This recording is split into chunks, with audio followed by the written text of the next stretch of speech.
The second potential defense is to compare your life to really bad people.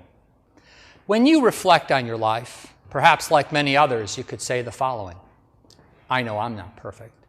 I know I'm not lily white, but there's a lot of other people out there who have done worse sins than me. I know what I'll do. I'll just call a couple of really bad sinners as witnesses, a few murderers, rapists, and of course child molesters, and compare them to me.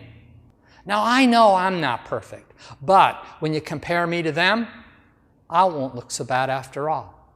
And perhaps you could say the same. This potential defense has a tremendous amount of appeal. Almost anyone can find someone who is more sinful than himself. However, the idea of calling really bad sinners as witnesses to make you look good is not going to work. Apparently, you've misunderstood the charge. The charge is not based on the amount of sin you have committed, or shall we say, the number of sins you have committed, but on the fact of sin.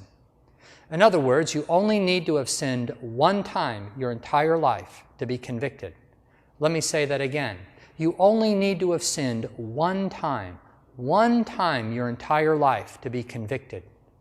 James chapter 2, verse 10 states, "For whoever keeps the whole law, yet stumbles at one point, he has become guilty of all."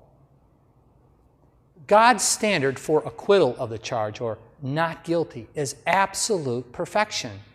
I know I'm not perfect, yet if you're like most people, most ordinary folks, you've probably sinned dozens of times this week, hundreds or thousands of sins over the course of your life. Consequently, merely comparing yourself to other people will not be an effective defense. Why? Because God does not grade or judge on a curve.